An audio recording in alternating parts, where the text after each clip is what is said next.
भी इस तरह का निश्चित रूप से बड़े लीडर अपने प्लेटफॉर्म में इसकी बात और चर्चाएं करेंगे। हमारा एजेंडा मैंने में लोकसभा में भी कहा था, जब आप लोग उनसे ये पूछते थे कि भाई एक ही जगह पर क्यों, तो मैंने कहा मेरा फोकस पार्लियामेंट और उसकी सीटों पर से ज़्यादा मेरा आने वाले विधानसभा भी है। गिनती और आंकड़ा पर ही आप तय और नहीं दोनों बोलते हैं, तो इसीलिए तय ये है कि जो आंकड़ा है सामने, जो बहुमत मिला वो निश्चित रूप से सरकार बनाने का बहुमत है। जीत के प्रति हम आश्वस्त है और थोड़ा सा संघर्ष रहता है, कहीं थोड़ी चूक हुई है, तो हम लोग आगे समीक्षा करेंगे। वर्तमान लोकसभा की जनता के प्रति आभार व्यक्त करते हैं। कुछ तो अब कहाँ चूक हुई है, निश्चित रूप से इसको पार्टी जरूर समीक्षा करेगी। दिल्ली में होने वाले एनडीए की बैठक में शामिल होने के लिए आसू सुप्रीमो सुदेश महतो रवाना हुए। साथ में गिरिडीह लोकसभा सीट से आसू के टिकट पर जीत दर्ज करने वाले चंद्र प्रकाश चौधरी भी दिल्ली गए। आसू को लोकसभा चुनाव में एक सीट मिला था, जहां से एनडीए गठबंधन प्रत्याशी चंद्र प्रकाश चौधरी ने जीत दर्ज की। पत्रकारों से बातचीत करते हुए आसू सुप्रीमो सुदेश कुमार महतो ने कहा कि एनडीए की बैठक में शामिल होने के लिए दिल्ली जा रहे हैं। जिस प्रदेश में एनडीए को कम सीट मिली है, इस पर चर्चा की जाएगी। साथ ही झारखंड में होने वाले विधानसभा चुनाव पर भी चर्चा होनी है। इसके अलावा झारखंड के स्थानीय मुद्दे पर भी बातचीत की जाएगी। आपको 4 बजे आउट की जाएगी। देश भर के जो अपने सपोर्टिंग ग्रुप्स रहे हैं, जो सबके साथ आते हैं, बैठक आने वाले भारत के संकल्पों को पूरा करने के लिए एनडीए जो प्रतिबद्ध है, उसी के प्रारूप तैयार किया पर बैठ के चर्चा होगी निश्चित रूप से। जो बड़े प्रदेश है, अपना झारखंड है या फिर बंगाल है, जहाँ भी इस तरह का निश्चित रूप से बड़े लीडर अपने प्लेटफॉर्म में इसकी बात और चर्चाएं करेंगे। बिल्कुल से राज्य हमारा एजेंडा मैंने में लोकसभा में भी कहा था, जब आप लोग उनसे ये पूछते थे कि भाई एक ही जगह पर क्यों, तो मैंने कहा मेरा फोकस पार्लियामेंट और उसकी सीटों पर से ज़्यादा मेरा आने वाले विधानसभा भी है। हम निश्चित रूप से इसकी गिनती पर नहीं जाना चाहते थे। हमारा प्रतिनिधित्व जो लोकल थीम से तैयार हो और नेशनली नेतृत्व करे, ये हमारी प्राथमिकता थी, क्योंकि लोकल कई इश्यूज़ हैं, राज्य के कई इश्यूज़ हैं, जिसके ऊपर देश लेवल पर निर्णय होना है। अब ये मेरा दायित्व है, मैं निश्चित रूप से कई स्टेट के इश्यूज़ को वहाँ पर हम लोग सवाल करेंगे। कई पर विस्तारपूर्वक हमने पहले भी चर्चा किया है। ये बहुत ज़रूरी है कि राज्य का नेशनल चेहरा होना चाहिए। नेशनल जब तक चेहरा स्थापित नहीं होंगे, तब तक इस राज्य को बेहतर रूप से नेतृत्व नहीं मिलेगा। क्योंकि ये 3 तरह के चुनाव, 3 स्तर के चुनाव होते हैं।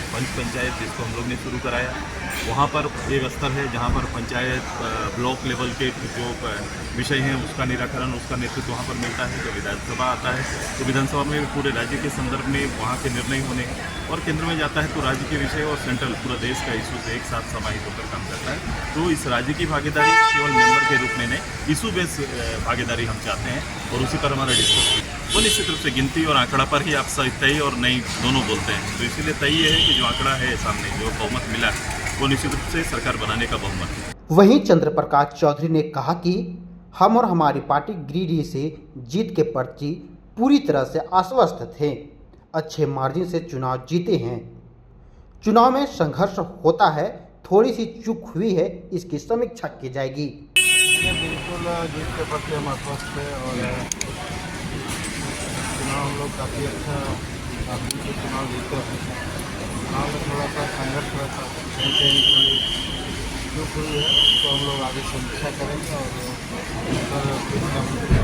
कहा कि 4 बजे एनडीए का बैठक है और एनडीए की बैठक में बुलावा है, तो हम लोग सब जा रहे हैं।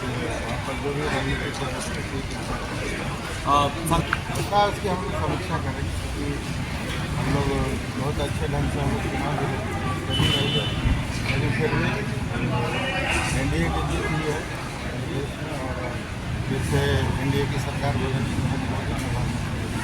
वहीं बैठक में शामिल होने के लिए रांची एयरपोर्ट से कोडरमा की सांसद अन्नपूर्णा देवी भी रवाना हुई।